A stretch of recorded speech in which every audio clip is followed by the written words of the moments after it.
Data powers our world and affects all of us. It affects how books are cataloged in the library. It affects the self-driving automobiles that you might see on a farm. It powers industry. It allows for us to train cars to detect pedestrians and save lives. It allows for scientists to better cultivate and understand their world around them, and it drives physics and mathematics. The reason for this lies in data's utility in the realm of machine learning and artificial intelligence. It connects all of us across the globe to one another. Over the course of the next few weeks, you're going to learn about data principles, data literacy, and most importantly, how to cultivate, manage, analyze, and interpret data.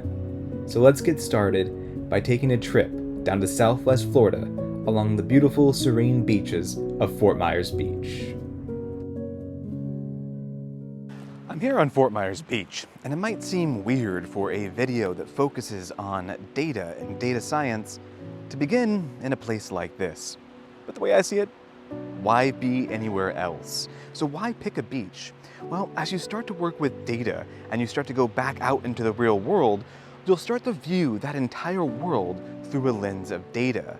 And there is no better way to learn about data and begin thinking about it in the real world than a beach, because a beach is full of data. For the next few minutes, let's pretend that we are on a beach in Southwest Florida, and our goal is to collect some data or some shells that we're going to take back home and maybe work into a collage. So why am I picking shells here? Well, it's because shells have a lot of the great features of data. They have height, they have width, they have weight, they have different kinds of categories that they can belong to. But the main thing that you need to learn when you start working with data is maybe how to go out and collect some data. And shells and a beach really offer us the perfect analogy for doing that. So let's dive in to data collection through shells. So along this beach, in fact, somebody right behind me is doing this, individuals collect shells on a regular basis. Now, shells are great because they have all these features of data, like I just said. Let's go ahead and jump in and try to find some shells that we can start to collect in this process of data collection. So if we look down here, we've got a couple shells that we can pick up. So these shells are probably something that is called a bivalve, which we'll learn about a little later in another video. But these shells are a really good analogy for data because in the real world, your data is always going to really not be clean. And when we talk about clean data, what we're talking about is data that doesn't have something that we call noise. And noise in this analogy is really good to think about as this sand that we see here. It is covered in sand, this shell. And this sand represents kind of noise in the data collection process. So what is noise? Well, noise is anything that clouds your data or makes it difficult to interpret and work with your data. So let's consider another analogy.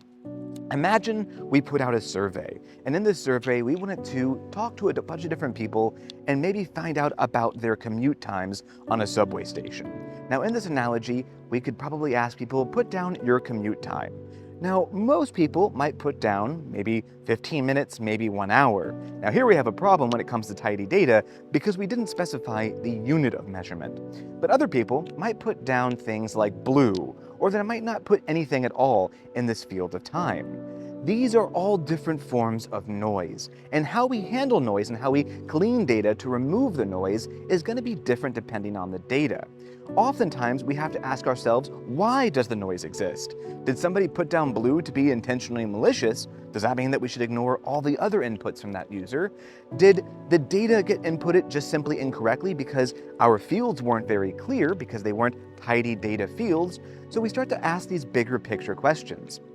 As we go through and start working with real-world data, we're always going to encounter data that is not cleaned. And so learning how to recognize noise, and most importantly, over the years, learning how to methodically remove noise in a systematic and controlled manner is going to be absolutely essential on your path to data literacy and data analysis, and most importantly, data science. Now that we've collected our shells though, let's go ahead and maybe just grab a few more and we'll plop them into a basket, which is where we're going to collect our data and retain it for right now. But good data science isn't about just going out and collecting data, it's about thinking through how to systematically store that data. And we do this in things called databases. Now, the best way to learn about databases and also data files, the way in which you might store that data on a local computer, is to go ahead and move on down the road to a local library and learn about databases and, most importantly, features and metadata. So pop on over to the next video and pop back here and we'll explore these shells in a lab.